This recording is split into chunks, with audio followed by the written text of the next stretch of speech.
literatura hispanohablante en España y en diversos estados hispanoamericanos. El siglo XVIII corresponde con el siglo de las luces, que es el periodo de la Ilustración, un cambio de paradigma radical con respecto a el siglo XVI o XVII, que era la modernidad en Europa y en España también. Comentar que quien tenía el poder en el siglo XVIII eran las monarquías, que eran regímenes absolutistas, es decir, el monarca tenía todos los poderes. Y se apoyaba con la iglesia, que ahí bueno, había grandes figuras, bueno, los eclesiásticos que también tenían ese apoyo mutuo de monarquía e iglesia, en la cual, bueno, pues ambos tenían todo el control absolutista. El pueblo vivía en condiciones pésimas, apareció un gremio que fue la burguesía, que es verdad que la burguesía en el siglo XVI y siglo XVII era muy mínimo, pero bueno, ya tenía ya representación la burguesía, porque prácticamente el periodo fuerte de la burguesía, y esto lo digo yo siendo historiador, fue en el siglo XVIII, cuando comenzaron, bueno, pues al final a unir incluso, bueno, pues estructuras, algunos incluso, bueno, algunos o parte de la familia se casarían con aristócratas, que eso en realidad ya fue ya bueno, posteriormente, la aristocracia. Porque la burguesía con el siglo XVIII comenzó además a tener poder, a cambiar las reglas del juego políticas, sociales y económicas, y se pasó de unas monarquías absolutistas a unos regímenes pues más o menos parlamentarios o representativos por parte siempre de los que tenían el poder, que era el estamento burgués.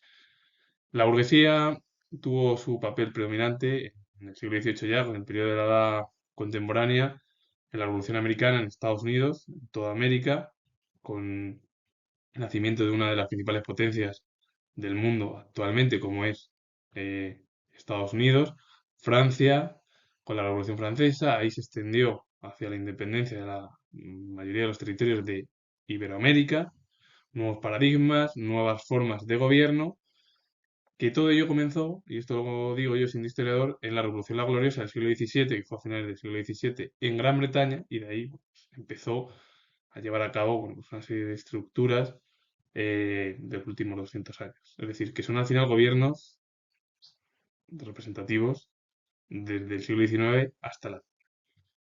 Y Joaquín Ibarra perteneció a la Ilustración española, fue tipógrafo y editor español. En su infancia trabajó para la Universidad de Cervera en Lérida o Lleida, como mejor se quiera decir, junto a su hermano Manuel, que logró hacerse con la imprenta pontificia y real.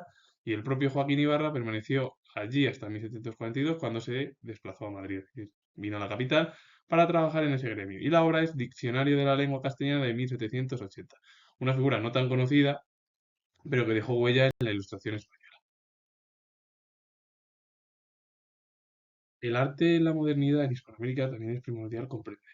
Sobre todo más deberíamos de comprenderlo en España por la misma lengua, es decir, porque somos hispanoparlantes. José Damián Ortiz de Castro fue arquitecto mexicano. Participó en la reforma de Ciudad de México emprendida por Revillagigedo y como novedad constructiva introdujo el hierro como parte de la estructura de los campanarios superiores y durante toda su vida estuvo vinculado a la Real Academia de Bellas Artes de San Carlos, de la cual fue profesor y también académico, bueno, todo ello, y escribió un tratado sobre yeso en 1785. Además, en 1781 solicitó el cargo de maestro mayor de la Catedral de México, que no le fue concedido hasta 6 años más tarde, que fue en 1787. Y él dejó huella al final en el arte, pues, concretamente en la arquitectura mexicana, y no solo en México, sino en todo Iberoamérica. La literatura contemporánea española también es primordial para entender la historia más reciente de nuestro país. Julio Casares fue crítico literario y filólogo español, cursó estudios superiores de Derecho en Madrid, además de humanista polifacético, compaginó los estudios con su juvenil pasión por la música, recibió clase de violín de José del Hierro y probó fortuna como compositor. Y en 1896 entró a formar parte de la Orquesta del Teatro Real de Madrid. Al mismo tiempo trabajó como ebanista hasta que, por oposición ya, directamente ingresó como funcionario en el Ministerio del Estado. Y bueno, una de sus obras más importantes es Diccionario Ideológico de la Lengua Española de 1942. Uno de los escritores no tan conocidos, pero importantes en la literatura española del siglo XX. En Cuba también ha habido grandes escritores. Agustín Acosta y Bello fue escritor cubano, perteneció al grupo poetas del posmodernismo de la década de 1920, que anticipó en cierta medida las agitaciones artísticas y sociales del decenio posterior. Él, al final, perteneciendo a ese grupo de poetas dentro del posmodernismo, lo que dio lugar a esas nuevas estructuras artísticas o agitaciones artísticas y sociales que bueno, pues, penetraron posteriormente, al final, no solo en Cuba, sino en todo el ámbito eh, de Hispanoamérica. Y la obra es Caminos de Hierro de 1963. He hablado de literatura, de arte también, en, bueno, América. Y bueno, pues yo soy historiador y bueno, pues si os ha gustado este vídeo relacionado con el mundo al final de las ciencias sociales, porque también mi propia materia está dentro de bueno, dentro del mundo de las ciencias sociales.